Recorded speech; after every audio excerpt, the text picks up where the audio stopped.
diverse group, both geographically and background-wise, which is great, to be honest. Before I start, I want to pass out a card. It's my card that I give when I speak. It's actually my company and my blog. If you don't like either of them, you can use it as a bookmark. Where to start? I mean, I know you've been here for 8 days so far, so you've seen and visited different places. And I actually have a spiel that I give usually, but I'm going to twist that today a little bit because things are changing on the ground. They're actually changing while you're traveling, so you may actually not have heard some of what I'm going to say. And I'm going to try to put our here and now in a little bit of a perspective. We can talk about the history of Oslo and the history of the occupation, but to be honest with you, most people can get that without visiting here. The dynamic on the ground and maybe what we do in the economic and business sphere is something you can't just read in the New York Times.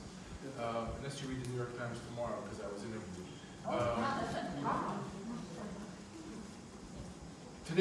Today's headline news is that Trump is about to lock up the PLO office in Washington, D.C., finally. They've been threatening to do this for a while. Our ambassador, who I just saw 2 days ago, Sam Zumla, was recalled after the Jerusalem move of the embassy. He was what do they call it? Not withdrawn. Called back. There's a name for it in diplomacy.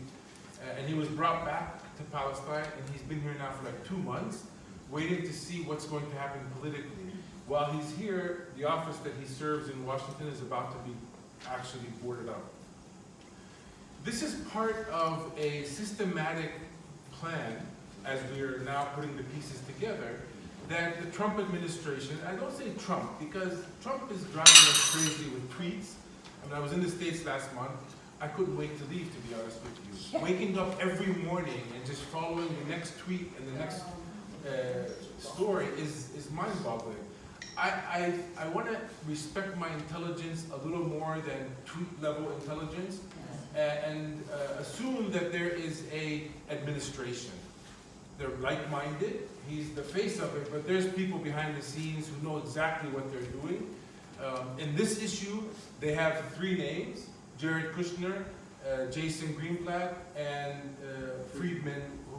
Friedman, I believe the name is David Friedman. These 3 are very known commodities. They don't hide their bias towards Israel. I wish it was towards Israel. Towards the right-wing government and the Israeli settlement movement. That's where their alliance is, and they're not shying away from that. And from the beginning of his administration, we've seen the implementation from the U.S. of an Israeli right-wing agenda. A couple days ago, our ambassador, Hassan Zumla, actually explained it to me in a very quick way, which I thought made a lot of sense.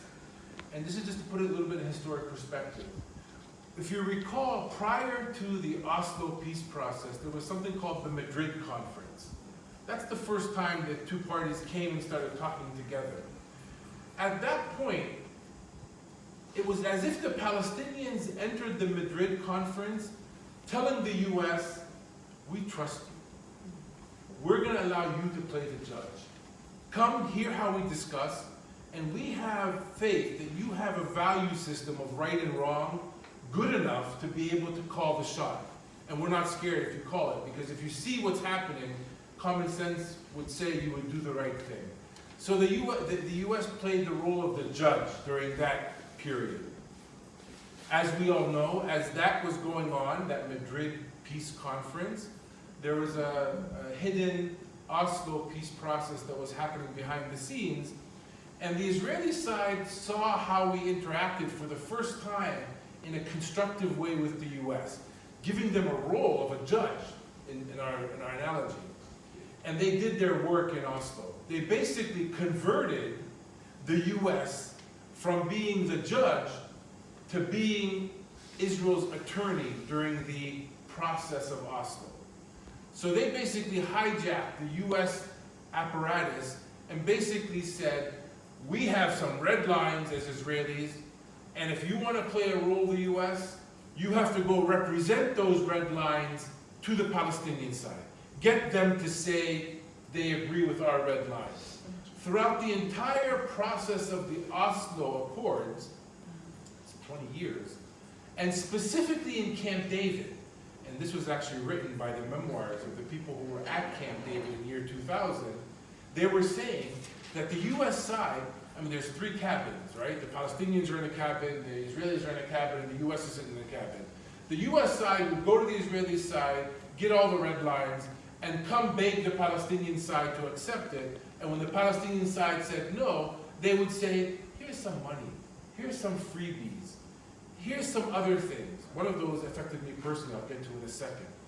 And the issue is not trying to sell a deal. This is not a real estate arrangement. This is a political conflict par excellence. Camp David didn't work. The US attorney role didn't work. You cannot pretend to be the mediator, but be an attorney for one side at the same time. Thus, the entire Camp David process, the entire Oslo process, failed multiple times. The ambassador told me, the third phase is the one we're in now. When Trump was elected, the US no longer was the judge, no longer was the attorney, now they were the policemen in the street implementing an Israeli right-wing agenda. Policemen don't make law, they apply law. And what we're seeing is acts of the Trump administration is basically taking the red lines, as I like to call them, on the Israeli side and implementing them. And in a very haphazard and irrational kind of way as well. For example, Jerusalem is not a negotiable item for the Israelis. So the US side moved, after threatening to do so for 20 years, moved the embassy from Tel Aviv to Jerusalem. The Israelis say, refugees, Palestinian refugees, is a non-item. We will not even discuss it. So what's the Trump administration doing to implement that decision? They have just cut the funding to UNRWA, unless UNRWA, the UN Agency for Palestinian Refugees, redefines refugees. Instead of defining them as the 5 million they are today, the Trump administration wants to redefine the Palestinian refugees so their numbers come closer to 200,000 or 300,000. And how many are 200. There's 5 million Palestinian refugees overall, because the way the current definition is set up, it's people who left and their descendants. And the US administration is trying to reduce the numbers. As if you change the definition, the people will disappear who are sitting out in refugee camps. So we're seeing also that the Trump administration actually is trying to bribe or blackmail the Palestinians to come back to the negotiating table, even though, as Trump likes to say, we took Jerusalem off the table. What he actually did was take the table. He thinks he took Jerusalem off the table, and the Palestinians are going to... It's like if you want to buy a house, right? And you're negotiating, somebody here sells, you're in real estate. You want to do a house deal, right? So you're sitting there, you're doing a house deal, and then all of a sudden the owner says, come for another round of negotiations, but I just decided the swimming pool and that bathroom that we like, we're going to keep. So come and discuss buying this house, but you can't even discuss the swimming pool and the bathroom because we just decided we want it. Would you go to that meeting? You wouldn't go. It's common sense that when you go into negotiations, there are parameters to the negotiations, especially in international conflicts. So for Trump to say, I took Jerusalem off the table, I'm redefining the refugee issue, I'm cutting funding, I'm closing the PLO office, please come and negotiate. Yeah. It doesn't work that way. So from the role of judge to attorney and to now policeman, we are at a very, very sensitive point where, and I don't say this just to add drama, this will explode at any moment. I've been here long enough to see 2 of those episodes. We are about to enter the 3rd. The leakage of such an explosion can be seen in the Gaza Strip. On March 30th, civil society in Gaza said, we are going to make our voice heard, like all these congressmen who have been visiting us. And they keep saying, where's your Martin Luther King March? Well, they just created it in Gaza in March 30th. Several, maybe like 30, 40,000 people approached this fence which Israel has put around the Gaza Strip and announced non-violent action. What did they arrive to? 120 snipers, Israeli snipers, sitting, you've seen the picture, sitting up on a mound, plucking the Palestinians off as if they were fish in a bowl. That was the first day of a non-violent resistance. What did the Israeli media say? 40,000 people charged our border. What would you do if you were in charge of the country? Not one picture showed 40,000 people, or 10 people for that matter. I'm sure one or two tried. There were not 40,000 people charging the border. So the tense situation in Gaza now has developed to these kites, which are now incendiary kites, which are burning fields. People don't do that out of nothing. The situation in Gaza before the last war in 2014 was identified by the UN to be unlivable by 2020. Then they had a war. Unlivable, which means water is undrinkable, which means people are dying because they can't get medicine. They're locked in an open air cage. That's Gaza. It's not only about Gaza. You've been to Jerusalem, you're now in Ramallah. Jerusalem and the Bedouin community around Jerusalem and Jerusalemites per se are under an extreme amount of pressure. In a very subtle kind of way sometimes. It's not always soldiers shooting. Actually, as you're traveling around, you have your cameras out. What are you taking pictures of? The wall, the fence, the checkpoints, the settlers, the soldiers. Those are all the embodiment of a military occupation. I would claim that those altogether make up about 50% of the occupation. Where's the other 50%? It's what I call the intangible occupation. It's stuff you can't see to take a picture of. Some stuff very simple. For example, our hotels in Jerusalem are the sidewalk in front of the hotels. The authorities come and they paint the sidewalk red so no car can stop there. They make our streets in Jerusalem one lane. In the West Jerusalem, there are two lanes with proper traffic. They're putting all of the Palestinian traffic into one lane. If you go down to Jerusalem today from the main road, you'll see how the road becomes, for a very large amount of traffic, very, very narrow. These kinds of subtle things. Some of them are not so subtle, and they apply to the West Bank as well. I'll give you a live example. 10 days ago, or 2 weeks ago maybe now, the Israelis released 10 tons of postal mail to the Palestinian side. Mail that has been coming to us from you, your postcards, your Christmas cards, from 2010. The Israelis were collecting it and not transferring it to the Palestinian side. And then all of a sudden, probably the warehouse got to be too full, they said, here, take 10 tons of mail. So if I didn't respond to your Christmas card, I'll get to it.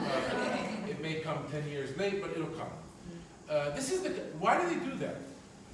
What's the logic behind it? Now I want to go into a segue a little bit about business here, and why I choose to work in economic development, and I claim that it is a powerful tool of non-resistance to the occupation, of non-violent resistance to the occupation.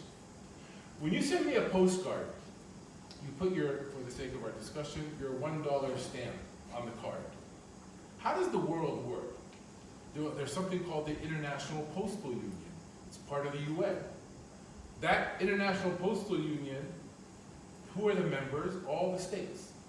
And the states agree. They say, when you put a mail in the US Postal Service, and it comes to Canada, and then from Canada to I don't know where, to Belgium, to Britain, then it arrives at my post office. That's how it works. Each country says, we'll move the other country's mail forward if the other country moves our mail forward. What's the financial arrangement? The country where you place your postcard gets 25% of that dollar.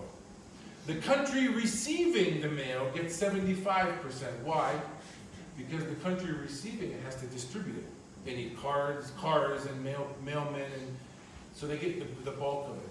Well, Israel received our mail, claimed that was the final destination, took 75% of all the Postal Service fees, and just put our stuff into a warehouse. And when they decided to dump it on us, they dumped it on us.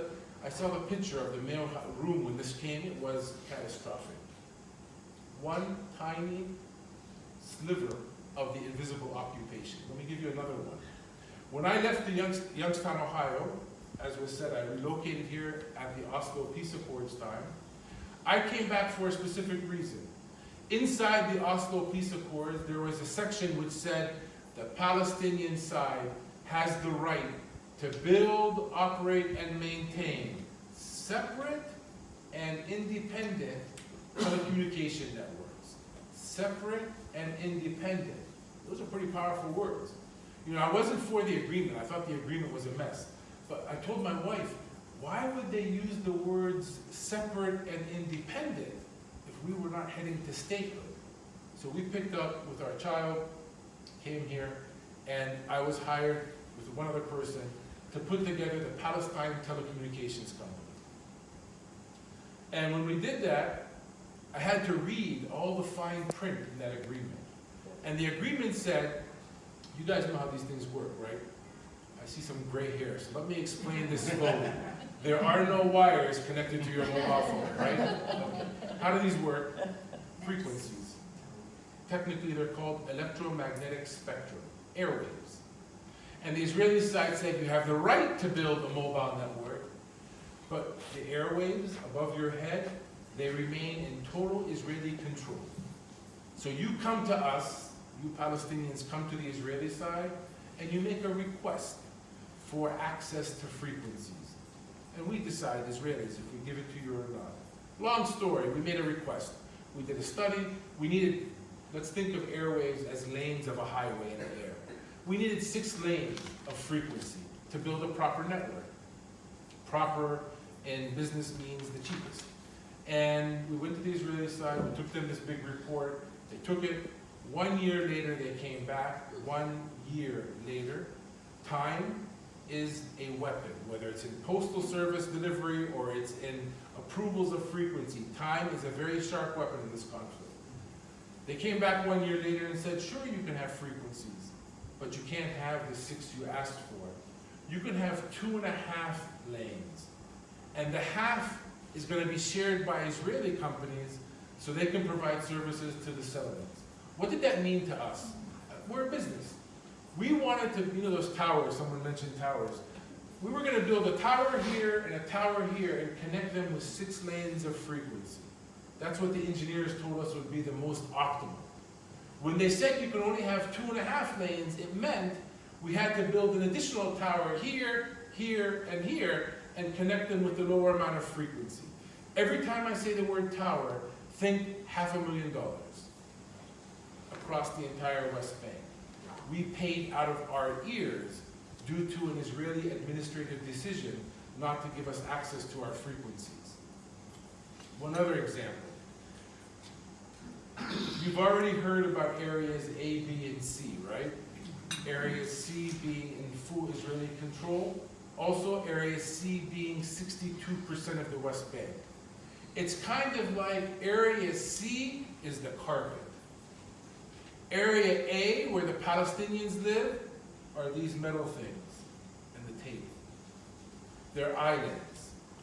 There are no 2 Area A's which are connected. So the Israeli side said, yeah, you have the right to build separate and independent networks. We took that from a business perspective and said, first thing we want to do is connect our cities together. And they said, but every time you want to cross the carpet, every time you want to cross Area C, you come back to the Israeli side, and we alone will decide if you're allowed to cross or not. The last time I checked was November of last year. There were 54 requests into the Israeli side for connectivity of telecom. Every request is taking 12 to 14 months to process. In 30 years, if they say yes to all of our requests, we'll be exactly where we're supposed to be today. I can go on and on, but the message of that story is, who's actually in charge of the pace of our economic development? Is it us? No. There is a macro planner here called the Israeli military. I have to put a footnote here. Even though I understand that we are not in full control of all of our resources, the Palestinian Authority must do better. Actually, the Palestinian Authority has to do better than a regular government. Why? A sovereign, regular government has all of its country's resources available to it. We have limited access to limited resources. So we have to be more efficient and less corrupt. And that's why I hold the Palestinian side a little bit accountable for not making the best out of those crumbs of resources that the Israelis drop on us. And they are only crumbs. But when you're hungry, you have to maximize the crumbs. So Israel is the deciding factor here, but we have a role to play. I want to switch gears here. Last thing I'd like to speak about before going into some broad messages. I said one thing affected me personally that I'd come back to. And I actually brought some show and tell.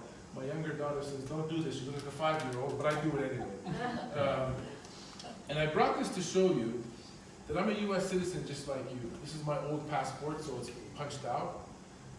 I'm only a US citizen. I have no other passport. And when I came here, this is my 5th passport. I have a 6th one, which is my valid one at home. Mine are all probably thicker than yours, because I think now when you enter the country, they give you these little cards, right? This is your visa. This is a new system. It's only a couple years old. They used to stamp the visa, if you remember the old style stamps. So my passports got full with visas. Why? When I showed up in 1994, I came to the airport, showed them my passport. They gave me a 3-month tourist visa. It's the only way I can be here. I stayed here for 3 months. I was hired to build the biggest Palestinian company. 3 months finished, picked up, left the country, had to come back to renew my visa. 3 months. Finished that 3 months, picked up, stopped work, left the country for a day, came back to renew my visa.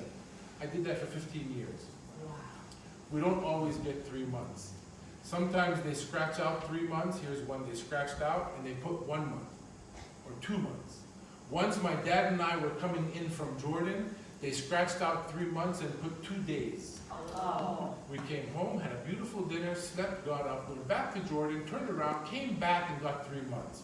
15 years. When you do that for 15 years, you start to know the people at the border by first name. And I did that until 2006. What happened in 2006, and I won't go through all the details to bore you, but we had elections here. Arafat died, we had presidential elections, and then we had parliamentary elections. In the parliamentary elections, the wrong party won, Hamas, surprising everyone, including themselves, because they didn't expect to win as well. And when Hamas won the elections, I didn't vote for them, but it didn't matter. The Israeli side punished us collectively. Note, collective punishment is a war crime. They take everybody in the society and they collectively punish us. And they said basically, without saying, you people who are holding foreign passports, most of them being American by the way, when you leave the country to renew your passport, we're just not going to let you back in. At the time, I was sitting on the board of Birzeit University. We had, I think it was 56 foreign teaching staff. In 2 months, we lost half of them. Because some of them were denied entry, and some of them just said, I can't live like this. I can't sell my car and get rid of my apartment and pack up all my stuff just to go renew my visa. And if they allow me to come back in, I have to re-buy a car and re-rent a house. That's not life. And they left. My visa was coming up for renewal. I got worried. I'm hearing of these cases of people not allowed to come back in. At this point, we have 2 daughters. I told them a real goodbye this time because I wasn't sure I'm coming back. Long story short, I came back. They held me at the border for about 6-7 hours. They stamped my passport and they let me come in. This is what they stamped. And I brought this to show you. They hand wrote on my passport, last permit. In Arabic, Hebrew, and English, just in case I don't understand. I came home and told my wife we have a problem. I'm an American citizen. I was given my last 3-month permit. Now at this point I have 2 daughters, they're in school, we have a car, we have a house, I have a good job, life is here. And I stopped work. I'm an activist at heart. So I put on my activism hat, and I started lobbying very hard. And I half jokingly say that I have more Israeli friends than most Israelis have. And I have one friend, he passed away a few years ago, Mr. Gission. I went to his office, I called him first and said, I need to see you. He knew me from 10 years back. How did he know me? When I first arrived here in '94, I went in '95, I think it was, to Tel Aviv University to get an MBA degree. There was a joint program between Northwestern University and Tel Aviv Business School. I was one of 40 of the first cohort of that program. So I drove a yellow-plated Israeli car. I went to Israeli campus. I was in Israeli homes and bars, and I was not a security threat. So I called him and I said, I need to see you. And I went to see him. He goes, what's up, Sam? I said, 10 years ago, remember when I was in your office and your company gave me a scholarship to go to Tel Aviv University? You told me you had one condition. And he goes, yeah, I did. I said, you told me 10 years ago that you want to give me a scholarship, but you fear that I may get the scholarship in '94 or '95 and go back to the States. And you said you wanted somebody to stay here. Well, I'm still here, but your government just told me I have to leave. This guy turned fuming. Told his secretary, call the Israeli Minister of Interior. Deep inside, I was like, yes, I got to the right office. He got on the phone. I don't know Hebrew, but he used all the swear words in Hebrew that I know. And then he got off and told me, write up your case and send it to me, and I'll see what I can do. And I did that, and I translated it to Hebrew. A couple of days later, I got a 6-month extension. All that for an extension. And they're stamped in here, I got a couple more extensions. And then, out of the blue, I get a call from the Israeli military. Hello, Mr. Bahour. Yes? Your Palestinian ID is ready. You can come and pick it up. Palestinian ID. I got married in 1993 to a Palestinian woman. 1993. I did exactly what the Israelis want. I took a Palestinian woman out of Palestine and took her to Youngstown, Ohio. Before we went to Ohio, she ran to the Israeli military. There was no Oslo, there was no Arafat, there was no Palestinian Authority. She went to the Israeli authorities and applied for me to get a green card, a residency status. And they gave her a receipt, and she tucked that away in her wallet. That was in 1993. May 2009, the call comes. Oh, yeah, that's right. We did apply for an ID. That was about 15 years ago. How can I forget? I'll be right there to pick it up. And they told me, when you come to pick it up, bring your passport. I hung up the phone and told my wife, this doesn't smell right. You know, I travel a lot alone, so I'm one of those kind of travel geeks that actually read the fine print in the passport.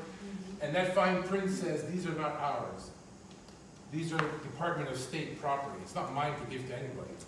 I took my chance. I took my passport and I drove to this office, which is right next to Ramallah, and I said, someone called me and told me my Palestinian residency card is ready. I'm here to pick it up. It took them no time. She took my passport, stamped it, and gave me my new ID. And the first thing I said was, have you seen these? These are very important. I'll tell you about it in a second. But first thing is, I looked at my passport. What did you stamp on my passport? They stamped this Hebrew stamp, and there's some places in there for a number, and they wrote the number of my ID in the stamp. This Hebrew stamp says, the holder of this foreign passport has been identified as a Palestinian in the Israeli system. That's all it says. What does that mean? It means I can't get in the bus with you and go back to Jerusalem. Because if they stop the bus, they're going to ask you for your visas. You're going to show them your visas. They're all valid, right? They're going to come to my passport and they're going to say, yes, you're an American, but you have been identified as a Palestinian. Take your passport. Where's your ID? Now, at this point, I have 3 options. Option number 1 is to play dumb American, which is very easy to do these days. What do you mean? ID? What's that? Not smart, because the ID number is written in the stamp. So that's not a good idea. Strategy number 2. I'm sorry, officer. I forgot. People forget things, right? Not smart. Anybody who has been issued, especially if you're a male, Anybody who has been issued a Palestinian ID card, that's what we call them, must have it on their person at all times. We sleep with these things. If I really do forget it here and go to my next meeting and I'm stopped by an Israeli soldier, which they stop us frequently, especially when we go from city to city, and they ask me for my ID and I don't have it on me, I can be arrested on the spot for 6 months. I think my past speakers talked about administrative detention. 6 months, no charges, just go away. And your family hears by word of mouth that you're not coming home that evening. So we carry these with us everywhere. The only real option I have is to say, oh, I'm sorry, officer, here's my ID. ID is written in Hebrew and in Arabic. Arabic so we can understand, Hebrew so the issuer can understand. It's my 4-part name, my place of birth, my date of birth, my religion, and in what cage I live. It doesn't say cage, it says place of residence. I call them cages. Why? There are no Palestinian cities, areas A, which are not open-air cages. Gaza is a big one. Ramallah is a big one. Nablus, Jenin, Tulkarem, all of them, Bethlehem, are open-air cages surrounded by walls, fences, checkpoints, settlements. The only difference is how big the cage is. I'm from the cage of Ramallah, so I'm not allowed to be in the cage of Gaza.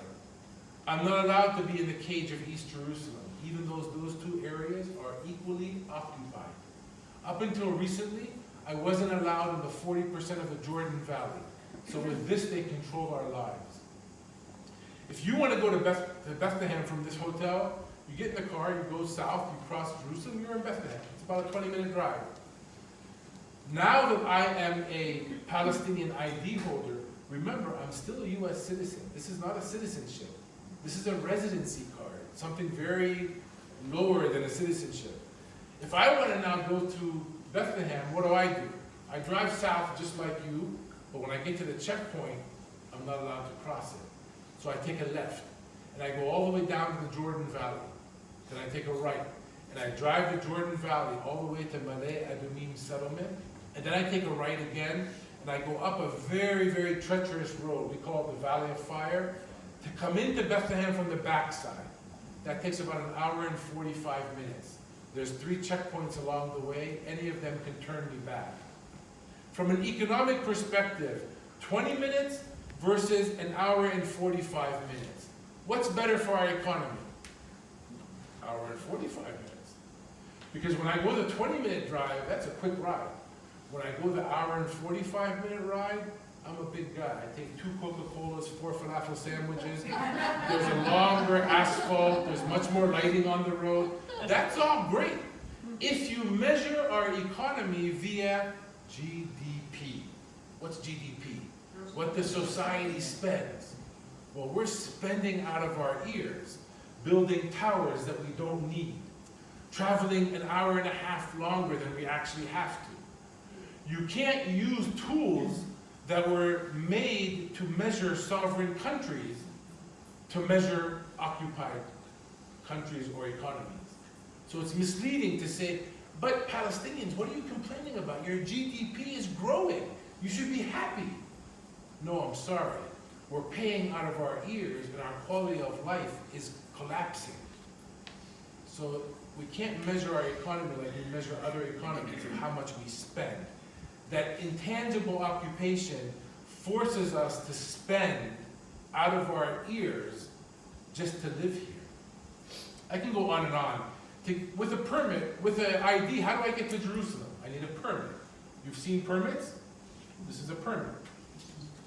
You've seen these? Permit, that's how I go to Jerusalem. Permit is good for 1 day, from 5 o'clock in the morning till 7 o'clock at night. You must go on foot. You have to cross the checkpoint that it says is assigned to you. Mine is the Kalendia checkpoint. I highly encourage you to get off the bus and walk through the checkpoint like we have to walk through the checkpoint. It's an experience you'll talk about forever. To get this, there's money involved. You have to pay a fee. You have to wait in line. You apply today and then you go back tomorrow to see if you get it. And then while we're doing this, the system changes. I went to apply for a permit one time and they said, do you have an ID? I said, yes. Here's my ID. Do you have the fee? I said, yes. And she said, who am I talking to? I'm talking to an Israeli soldier. Yeah, right. a 16-year-old clerk. Do you have a magnetic card? Now, being the good American that I am, what did I think she was talking about? Credit card. And I raised my voice a little bit, not much, because she's a soldier at the end of it. Ma'am, I don't give the military my credit card. This was 120 shekels. Did it go up? And she looks at me, and she's looking at the jolly green arrow. Like, what the hell are you talking about? I didn't ask for your credit card. I said, yes, you asked for my magnetic card. And some Palestinian behind me, there's always like 50, 60 people waiting to get to the counter. He's swearing at me, this stupid Palestinian American doesn't know the system. And he tells me in Arabic, you better get out of line. You're pushing your luck. She doesn't want your stupid credit card. She wants a magnetic card. What the hell's a magnetic card? I learned what a magnetic card is the hard way. I got out of line, and I learned that a magnetic card is this. It's a magnetic card issued by the Israeli military. What's the difference between this and this? This says I'm identified as a Palestinian. This says you can rest assured I'm not going to explode in front of you. I've been security cleared. Now with these I can apply for a one-day permit. So I have lots of permits. I actually promised my daughters that one day I will wallpaper my office with permits. I have hundreds more of them. So now I have permits. I'm going back and forth. I sit on the board of a bank. Once a week I put on my tie. I become banker Sam Bahour. I'm sitting at the board bank meeting, like I guess many board bank meetings. These are old-time Palestinian cigar smoking, just like the people you see on TV, right? And this one elderly guy next to me, he's like, what do you keep complaining about? I said, this is stupid. Every time I want to go, I got to do this. And he pulls out his ID and he goes, Sam. And he takes out his permit and he goes, see, look at mine. There's something called multi-month permit. I was like, wow. How'd you get that? And he goes, just go back to that office that you got this from and request it. I couldn't wait for the morning to come. I ran to the office, I took all my junk with me, stood in line, I got to the counter and I said, ma'am, I'd like a multi-month permit. She's a clerk, she takes out a piece of paper. Do you have an ID? Yes, I have an ID. Do you have a magnetic card? I am a proud magnetic card holder. Do you have a fee? Do you have an application? Da, da, da, da, da. And then she says, do you have a businessman's, a BMC? BMC, no ma'am, I have a Hyundai, it's very old. I said BMC, not BMW. I said, yes, I have a business card. I have, probably one of the most beautiful business cards in Palestine. I developed it myself. She was mean. I was trying to joke, she barked at. Are you ridiculing me? Now I'm calculating my words. This lady's pissed off. Ma'am, you asked for my businessman's card. This is it. Again, somebody seeing me in line behind me says, get out of line. She doesn't want your stupid business card that anybody can go print. She wants a BMC. What the hell is a BMC? It's another card. I don't have one to show you. I applied for it 16 months ago. This says I'm Palestinian. This says I'm security cleared. The third card will say that the Israelis vetted me as a business person. I guess it doesn't matter that I'm a graduate of their MBA program in Tel Aviv. I still have to be vetted by the military. With those three cards, I can go apply for a multi-month permit. I won't bore you anymore. If you look at my permits, I have many multi-month permits. How did I get it? The system doesn't work. The system is made to humiliate us. If the Israelis think that they're secured by the permit system, somebody has to answer a question, why do I have multi-month permits and I don't have the businessman's card? If the Israelis think the wall, or Trump for that matter in Texas, is protecting them, then come with me at 3:30 in the morning, every single morning, to the South Hebron Hills, where the wall stops, and about 20,000 Palestinians casually walk into Israel while they're smoking to go work illegally. The system is made to humiliate us. For what purpose, I can only guess. It's not a system which will secure us. During Ramadan, 2-3 months ago, the wall cost the Israelis up until today $1.4 billion US dollars. It's a lot of money. You know what the Palestinians did in Ramadan? Because they wanted to go pray. Muhammad on this side of the wall went to the hardware store and bought a 150 shekel ladder. And he called Ahmed on the other side of the wall. He went to a hardware store and bought a 150 shekel ladder. and they put the ladder up on the wall, 300 shekel versus $1.4 billion.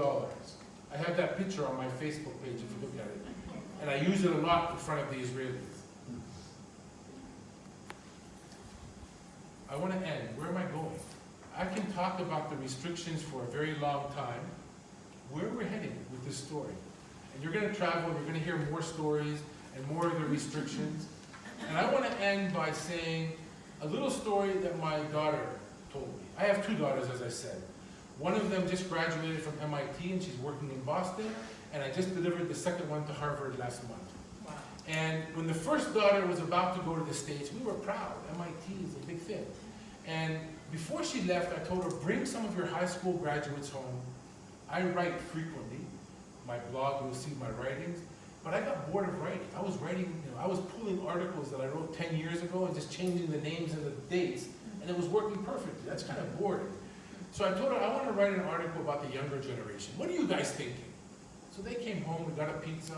First question I asked my daughter in front of her peers, do you know that you're militarily occupied? And like any good 18-year-old, she barks back at me and says, what do you think, we're stupid? You think we don't know that Jerusalem is 7 minutes from our house and we can't get there? Or one of the most beautiful seas in the world is 45 minutes from our house and we can't get there? Or that people come from all over the world to the Dead Sea and we can't go the 30 minutes to go see it? No, you don't have to remind us. And I told her the only reason I'm asking is when I look at it, what do I see? I see a beautiful young girl with her earphones into her iPhone. She's playing Angry Birds, watching TV, doing her homework, and talking to me all at the same time. I'm an old timer. I don't know how that happens all at the same time. But then she went on, and what she said next was my article. She said, but Dad, we read our history different than you. How? She said, what happened to the Palestinians in 1948 is like 100 9/11s struck us on the same day. How many people died in 9/11? Close to 3,000. How many people died or went missing when Israel was created? 750,000 people. 75 to 80% of the population went missing. Note, my daughter is not saying who's right and who's wrong. We can have that discussion. She's merely stating a fact of the calamity of the event. And then she said, what did we do? Well, for the first 10 years, nothing. We were in shock. This farming community was dropped upon by a huge conflict that was fleeing Europe. We were in shock. Plus, the Israelis put us on a military curfew. For 10 years, we did nothing, almost. Then, 10 years passed. The Palestinians who were kicked out of Israel picked up arms and said, we're going back home. We're going to fight our way back home. And my daughter reminds us, she says, Dad, if you haven't noticed, we don't know how to fight. Plus, we're up against the fourth strongest military in the world, a nuclear power, armed to the teeth by the West. We don't have a chance of fighting our way back. After trying that for about 10 years, we shifted gears. We went to the UN. But we didn't go anywhere in the UN. We went to the plumbing of the UN. We memorized the UN Charter. We memorized the Fourth Geneva Convention. We memorized UN resolutions. And my modern daughter shrugs and says, Dad, so what? Dad, you're not even a lawyer and you can rattle off all the UN resolutions, but we're still occupied. After trying that for about 10 years, the people here in Bethlehem and Ramallah, they got frustrated and they said, to hell with this, we are going to have an uprising. The word intifada, what's that word mean in English? The root of the word intifada means to shake off. So the Palestinians said, we're going to shake off this occupation by ourselves. And they had civil disobedience and tax boycotts and general strikes. And my daughter says, what did that get us? It got us international attention. During that time, CNN was emerging as 24-hour news, so everybody saw it. And it also got us broken bones. That was the Israeli policy against the demonstrators. And my daughter says, Dad, so what? Even an intifada did not end the occupation. If all that attention turned a blind eye to the breaking of bones, we're still occupied. And then she says, you know what happened next, Dad? And here she becomes sober with me. She says, you better remember, because you were part of it. The Palestinian side then agreed with the Americans that the only way to solve this conflict is through bilateral negotiations. Israel on one side, Palestinians on one side, and work it out. She says, when you brought me here in '94, I was 1 year old, there were 100,000 settlers on the ground. 20 years later, there are 600,000 settlers on the ground. You want to convince our generation that talking is good? And then she's too polite, but she wants to say, Dad, your generation is pretty stupid. You are actually negotiating with the Israelis as they keep taking the land and putting more settlements on it. It's like you're trying to divide a pizza while the other side is eating it. And then finally the Palestinians closed the pizza box. We said no more negotiations. Because if we go to another round of negotiations and Israel keeps building settlements, there'll be nothing to negotiate. So we went back to the UN, but we didn't go to the plumbing. We went all the way to the top. We went to the Security Council, we put a resolution in front of their faces and said, we failed in negotiating. We would like to request statehood, recognizing Palestine as a state in the UN. Surprisingly, sadly, the Obama administration, who understood the case, said, no, we won't let that pass. If it was 25 years ago, we were pretty arrogant and we didn't understand politics, we probably would have told them, go to hell. We're going to bring it anyway and we're going to embarrass you. But we learned embarrassment doesn't do much in politics. So basically, we said, oh no, I'm sorry, Obama, did you hear that we wanted to bring it for a vote? No, what we would really like to do is to put it in a Security Council committee. That's where it sits today. We waited 1 whole year, and we went back the next year to the General Assembly. And we took the same resolution and we put it on the podium of the General Assembly and said, world, you decide. Is Palestine worthy of statehood or not? What was the result? 138 countries said yes. 9 said no. The US, Israel, Canada, the Czech Republic, Panama, the superpower of Micronesia, the superpower of Palau, Nauru, and Marshall Islands. Those are the 9 where the US put itself. So my daughter says, Dad, you're all excited, but so what? Yes, the majority of the world said yes, and they upgraded our status, but we're still occupied. And she ends the story by saying, Dad, it might be time that our generation deals with Israel differently. Maybe we should look Israel in the face and say, Israel, congratulations. You've been in one hell of a historical conflict. You win. You get it all. You get Israel, you get the West Bank, you get all the settlements, you get West Jerusalem, you get East Jerusalem, you get the frequencies, you get all the water, and you know what else you get? We throw in Gaza for free, you get us.